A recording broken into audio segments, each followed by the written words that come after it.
personne qui n'est pas vaccinée, qui a refusé de se faire vacciner ou qui n'a pas eu le temps de faire les 2 doses, reste à la maison payée ou pas ? Non, elle n'est pas payée. Elle a droit au chômage ou pas ? Non, le contrat de travail, le décret qui est passé est très clair, c'est le contrat est suspendu, le contrat de travail est suspendu. Je sais que le pouvoir en place a assez peu de respect pour cette réalité-là, mais en France, il y a un code du travail. Et le code du travail, ça n'est ni une serpillière, ni un paillasson.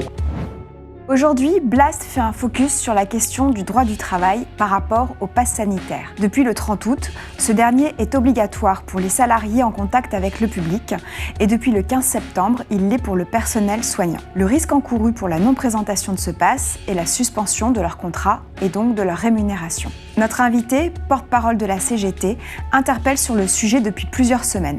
Nous avons décidé de lui donner la parole. La CGT l'a dit très clairement, elle est favorable à la vaccination, bien évidemment, mais elle est opposée au pass sanitaire parce qu'elle est convaincue qu'il faut convaincre à la vaccination et non pas contraindre. On estime que la grande campagne de santé publique, d'information, de prévention, elle n'a pas eu lieu, que très rapidement, dès lors qu'il a ouvert la vaccination à tous les publics, Emmanuel Macron est passé à un discours, et ça n'étonnera personne, d'intimidation, de matamore, et donc on est opposé à cette vision des rapports sociaux. Vous l'avez compris, la vaccination n'est pas tout de suite obligatoire pour tout le monde, mais nous allons étendre au maximum le pass sanitaire pour pousser le maximum d'entre vous à aller vous faire vacciner. Emmanuel Macron a fait un tour de force, c'est-à-dire qu'il a en réalité utilisé la pandémie comme un énième prétexte pour s'essuyer les pieds, sur le code du travail. C'est incroyable d'avoir. Moi, j'ai pas d'autres exemples où on a ainsi modifié les dispositions du droit du travail parce que il y avait la pandémie. C'est quelque chose d'assez unique. Et alors, bien évidemment, il a annoncé cela mi-juillet avec beaucoup d'autoritarisme, avec une validation du Conseil constitutionnel. Mais quand on y regarde de plus près, il y a un certain nombre de points très précis où le bas blesse. Cette loi du pass sanitaire, elle est en contradiction avec plusieurs dispositions fondamentales du droit du travail. D'abord, la médecine du travail. C'est-à-dire que toutes les questions qui relèvent de la santé des travailleurs, c'est la priorité, c'est l'apanage exclusif de la médecine du travail. C'est pas à l'employeur de vérifier ce qui relève de votre état de santé. Il n'a même pas le droit de vous interroger dessus. Donc comment pourrait-il vous sanctionner ? Alors, donc ça, c'est déjà le premier élément. Il y a un autre élément qui est fondamental, c'est que nous, on considère que cette disposition du pass sanitaire, elle relève de la discrimination. Alors, ça, c'est pas un détail, c'est un des rares cas où il n'y a pas de plafonnement des indemnités.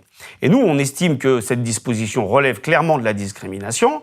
Alors, ce qui est intéressant, c'est que non seulement il y a le Code du travail qui nous incite à penser cela, mais il y a également un texte européen qui a été voté juste avant l'été, le règlement européen du 14 juin 2021, qui est un règlement du Parlement européen et du Conseil de l'Union européenne, et qui est très clair sur, effectivement, le principe de non-discrimination au regard de la vaccination.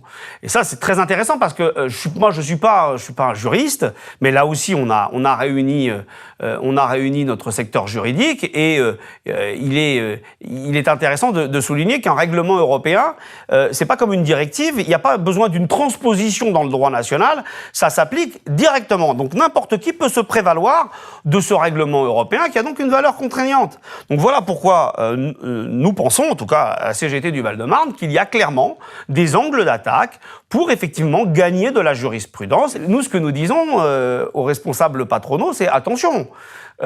Une fois qu'il va falloir se retrouver en référé ou devant les prud'hommes, c'est vous qui porterez la responsabilité des éventuelles sanctions effectivement prud'homales. On a mis à disposition des salariés un vade-mecum avec un courrier type, c'est-à-dire que, en gros, un salarié qui se ferait interdire l'accès à son poste de travail au motif du pass sanitaire, il doit revenir tous les jours sur son lieu de travail pour tenter d'y accéder, jusqu'à ce que l'employeur lui envoie une notification écrite, qu'il y ait une trace écrite de cette interdiction-là.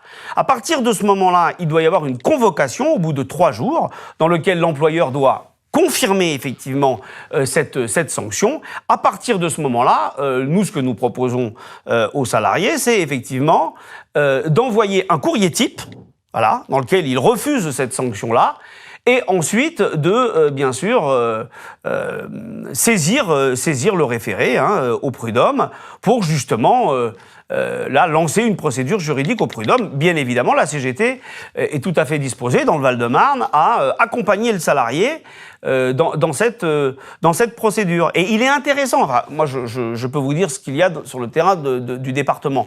Pour le moment, on n'a pas tant d'employeurs que ça qui effectivement se lancent dans cette procédure. Preuve dont nous, on a un peu tâté le terrain. On voit bien qu'il y a certains employeurs qui comprennent bien que cette histoire est un bourbier pour eux.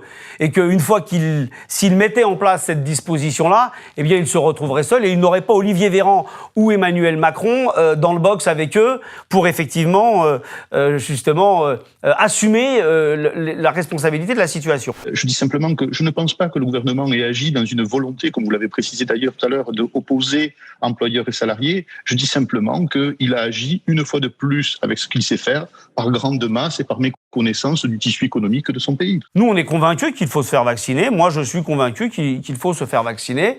La CGT a toujours été très claire là-dessus, mais encore une fois, il y a nécessité, dans la situation actuelle, de travailler la pédagogie, de travailler la communication, de travailler la persuasion.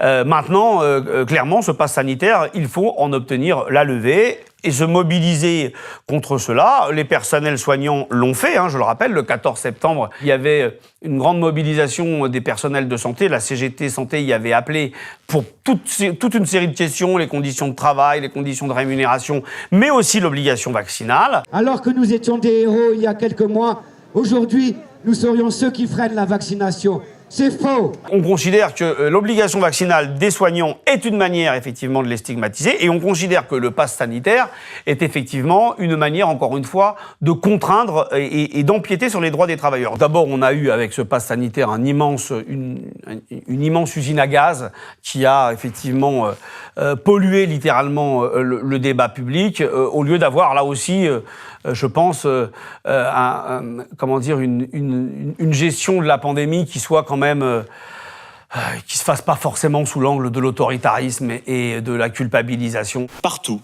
nous aurons la même démarche. Reconnaître le civisme et faire porter les restrictions sur les non-vaccinés plutôt que sur tous. Et en fait, on navigue à vue. On navigue à vue, on a des informations contradictoires, mais est-ce que c'est vraiment étonnant ? Est-ce que c'est unique ? Depuis 18 mois, nous n'avons eu que cela. Je rappelle quand même qu'Emmanuel Macron et Olivier Véran ont dit pendant des mois qu'il n'y aurait jamais d'obligation vaccinale, qu'il n'y aurait jamais de passe sanitaire. Enfin, je veux dire, les citations, on les a tous en tête. Je ne crois pas à la vaccination obligatoire pour ce vaccin. Et après, je crois beaucoup plus au travail de conviction par la transparence qu'à l'obligation. La vaccination sera rendue obligatoire sans attendre. Avec ce gouvernement, le mensonge et la contradiction sont permanents. Donc moi, je ne me fie en aucun cas à ce qui est annoncé et je pense qu'il faut se préparer à tous les cas de figure. À nous, encore une fois, d'être très clairs vis-à-vis des salariés. Et je pense qu'être très clair, c'est dire, si vous voulez effectivement mener la bataille juridique, il y a des billes, il y a des angles de tir. Et d'ailleurs, c'est pas du tout, vous savez, à la CGT, on considère pas du tout que la bataille juridique se fait à froid.